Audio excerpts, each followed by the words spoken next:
Very good morning, नमस्कार दोस्तों। बहुत बहुत स्वागत है आपका आज की ताज़ा खबर में। शुरू करेंगे हम ग्लोबल न्यूज़ के साथ, जहां पर हमें बात करनी होगी यूएस स्टॉक मार्केट्स के बारे में।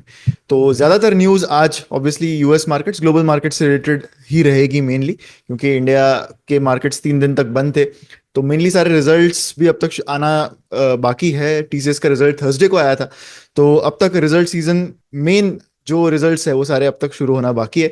तो मेनली जो आउटलुक है ओवरऑल, वो ज्यादातर ग्लोबल पॉइंट ऑफ व्यू से ही रहेगा आज के इस वीडियो में। तो यूएस स्टॉक मार्केट्स की बात कर लेते हैं। तो यूएस मार्केट्स कल एक बहुत पॉजिटिव नोट पे स्टार्ट हुए, लेकिन सारे जो गेन्स थे वो ट्रेडिंग जैसे जैसे बढ़ने लगा, ट्रेडिंग टाइम जैसे जैसे आगे बढ़ने लगा, वैसे वो सारे गेन्स भी खत्म होने लगे। क्योंकि मेन न्यूज ये थी कि फ्राइडे को यूएस मार्केट जब ओपन हुए एंड देन सैटरडे को भी ज्यादातर चीयर इस चीज की थी कि ट्रम्प हैड सेड कि जो इलेक्ट्रॉनिक्स है उस पर वो एक्सक्लूजन्स ला रहे हैं टैरिफ पे।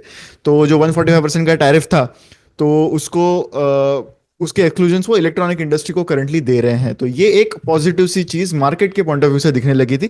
तो मेनली मार्केट्स जब कल स्टार्ट हुए, यूएस मार्केट्स, वो इसी चीज को चीयर कर रहे थे कि इलेक्ट्रॉनिक्स पर जो है वो एक्सक्लूजन लाया है currently US president Donald Trump ने। अब तक बहुत सारे चेंजेस ऑलरेडी हो चुके हैं। टैरिफ कभी लगता है, कभी निकल रहा है, कुछ चीजों पर आता है, कुछ चीजों पर निकल रहा है।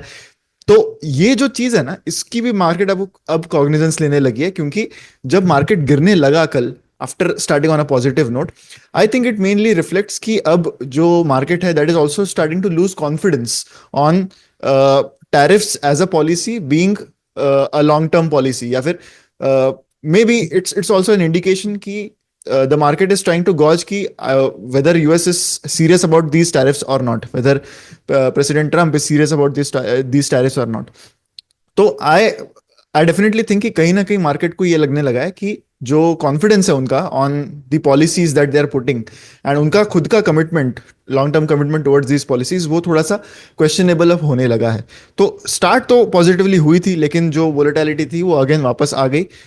2.5 से लगभग 3% तक नैस्डैक ऊपर था जब मार्केट स्टार्ट हुआ, एंड उसके बाद ये सारे गेंस खत्म होने लगे जैसे जैसे ट्रेडिंग बढ़ने लगा।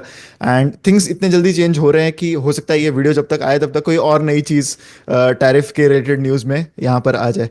तो ट्रंप ने ये जरूर कहा है कि ये जो चेंज है इलेक्ट्रॉनिक्स को एग्जेम्प्ट करने का, एक्सक्लूड करने का, वो एक टेम्पररी चेंज है। एंड उन्होंने ये भी सजेस्ट किया कि एक नया टैरिफ रेट इंपोर्टेड सेमीकंडक्टर्स पर इस हफ्ते में जो है वो बताया जाएगा। तो यही थे सारे मेन चीजें जो वीकेंड में हुए कि व्हाइट हाउस ने ये अनाउंस किया कि smartphones, computers and other electronic devices पर जो है वो एग्जेम्प्ट होगा tariff, and they will be escaping the duties, जो टैरिफ ड्यूटीज जो ट्रंप ने लगाई है। अगली न्यूज है regarding some of the Asian markets, mainly Japan के स्टॉक मार्केट्स की बात करते हैं। जापान के मार्केट्स, इंडिया के मार्केट्स तो कल बंद थे, but Asian markets overall positive रहे कल, मेनली इसी न्यूज की वजह से, क्योंकि ये सारी चीजें एशियन कंट्रीज से ही तो इंपोर्ट करता है US. So Japanese markets were very positive yesterday. 1%, एक पॉइंट ऑफ टाइम पर 2% से ऊपर था उनका Nikki index, but it closed a bit more than 1% up. तो चिप रिलेटेड जो भी शेयर्स थे जापानीज मार्केट्स में, they had a very positive traction yesterday. जो अगेन उसका रीजन वही है कि एग्जामेशन जो दिया है यूएस की गवर्नमेंट ने फॉर इलेक्ट्रॉनिक्स, तो उसी वजह से जो पॉजिटिविटी दिखी है सारे शेयर्स में, वो कल इसी वजह से थी। तो एग्जामेशन को तो डाउन प्ले किया है डोनाल्ड ट्रंप ने जब उन्होंने एग्जामेशन अनाउंस किया इसका। तो ही सेड कि आगे वो टैरिफ्स लगाएंगे, बट करंटली एटलीस्ट एप्पल या फिर एनवीडिया जैसी companies, they will not be subject to 125% tariff जो चाइना पे लगा है, एंड 10% जो flat rate around the globe लगा है उस पर। सेपरेटली ये भी बताया जा रहा है कि Trump is involve in serious trade negotiations with strategic partners, like strategic partners to China. तो चाइना के जो स्ट्रेटेजिक पार्टनर्स है like Japan and South Korea, उनसे ट्रेड निगोसिएशंस करंटली चल रहे हैं एज पर अ रिपोर्ट। अब तक कोई कंफर्म न्यूज इस पर आई नहीं है। अगली न्यूज है रिगार्डिंग एनवीडिया। तो एनवीडिया ने कल ये अनाउंस किया कि वो मास प्रोड्यूस करेंगे एआई सुपर कंप्यूटर्स टेक्सास में as part of $500 billion US में जो इन्वेस्टमेंट करेंगे उसके पुश के अकॉर्डिंग वो ये बड़ी इन्वेस्टमेंट्स करने वाले हैं टेक्सास में। तो ये इन लाइन है जो चीजें प्रेसिडेंट ट्रम्प चाहते हैं उसके कि जो भी कंपनीज है वो यूएस में चीज़ें प्रोड्यूस करे। अब इसकी कॉस्ट कितनी होगी? ऑब्वियसली बहुत ज़्यादा कॉस्ट होगी अगर यूएस ये डिसाइड करता है, फिर अमेरिकन कंपनीज डिसाइड करती है कि सारी चीज़ें यूएस में ही होंगी, तो ऑब्वियस सी बात है कि कॉस्ट बहुत ज़्यादा होने वाले। बट फिलहाल के लिए उन्होंने ये प्लान्स अनाउंस तो किए हैं। उन्होंने ये बताया कि अमेरिकन मैन्युफैक्चरिंग से they will be able to meet the growing demand for AI chips and super computers, ऐसा उनके सीईओ ने यहाँ पर कहा। तो ये न्यूज़ ट्रम्प के जो trade deficits and reciprocal tariffs है उसके बाद ही आई है। 32% के टैरिफ्स लगे हैं ताइवान पे, जो एनवीडिया के लिए बहुत इंपॉर्टेंट कंट्री है to import GPUs, graphic processing units, जिसपे 145% का टैरिफ चाइना से लगा हुआ है, 32% का टैरिफ ताइवान से लगा हुआ है। तो ऐसे में ये टेक जायंट्स जो है लाइक एप्पल, तो इन पे बहुत बड़ा एक थ्रेट बनता है। तो ऐसे में एनवीडिया ने अनाउंस किया है कि वो $500 बिलियन का इन्वेस्टमेंट टेक्सास में करेंगे। एनवीडिया ने एक ब्लॉग पोस्ट में ये भी कहा कि उन्होंने कमीशन की है मोर than 1 million square feet of manufacturing space, जहां पर ये प्रोडक्शन जो है वो बिगिन करने वाले हैं। इंडियन इकोनॉमी की बात करते हैं। Apple is going to assemble around $22 billion worth of iPhones in India. Reports है कि it is going to double down on local manufacturing, यानी जो मैन्युफैक्चरिंग वो लोकली इंडिया में करते थे उसका वो डबलिंग करने वाले हैं। It is going to focus more कि इंडिया में ज़्यादा से ज़्यादा मैन्युफैक्चरिंग हो सके। तो एज पर रिपोर्ट्स एप्पल ने इंडिया में प्रोडक्शन बढ़ाने की कोशिश ऑलरेडी चालू कर दी है। And as per a Bloomberg report it has already assembled around $22 billion worth के चिप्स उन्होंने पिछले साल असेंबल किए इंडिया में। तो उससे और भी इंक्रीज वो चाहते हैं कि हो। तो ये एक सिग्निफिकेंट शिफ्ट है कंपनी के ग्लोबल सप्लाई चेन स्ट्रैटेजी में। एंड ये एप्पल के इस मूव को दर्शाता है कि वो अपना रिलायंस जो है चाइना पर वो कम करना चाहते हैं और इंडिया में उनका मैन्युफैक्चरिंग फुटप्रिंट जो है वो बढ़ाना चाहते हैं। एक रिपोर्ट के मुताबिक आईफोन का प्रोडक्शन इंडिया में 60% से जंप हो गया है compare to the previous year. And India अब अकाउंट करता है around 20% of the total iPhones जो ग्लोबली असेंबल होते हैं एप्पल के लिए।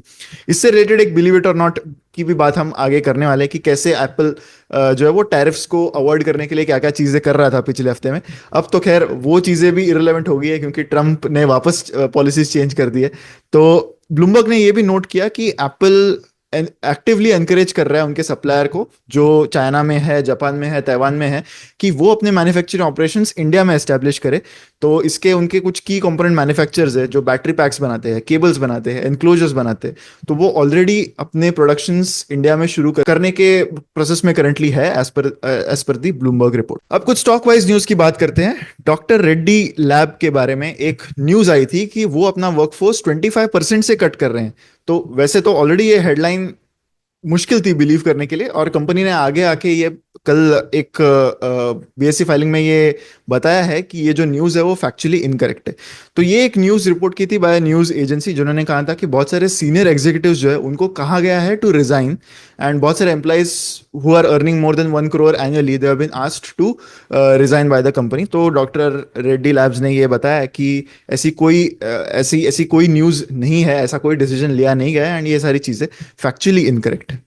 Indian Hotels has added 100 new locations उनके होटल पोर्टफोलियो में इन FY25। हाल ही में उन्होंने कल एक जो है वो इस पर डिटेल्स बताई है कि they have increase their footprint. अब 100 नए लोकेशंस पर कंपनी आ गई है।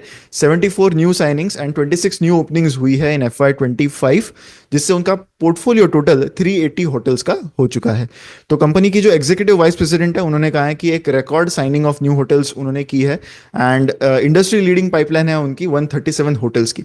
तो जब मैक्रो इकोनॉमिकली इतनी सारी चीज़ें चेंज हो रही है, ग्लोबल न्यूज़ इतनी सारी आती है, एंड बहुत सारी चीज़ें ट्रंप के टैरिफ से चेंज हो रही है, तो हमें इसका ट्रैक नहीं भूलना है कि जो फंडामेंटली चीज़ें चेंज हो रही है उस पर हमें ध्यान हमेशा ज़रूर रखना चाहिए। उसमें अब तक कोई चेंज आता हुआ दिख नहीं रहा है currently, at least in the hospitality industry.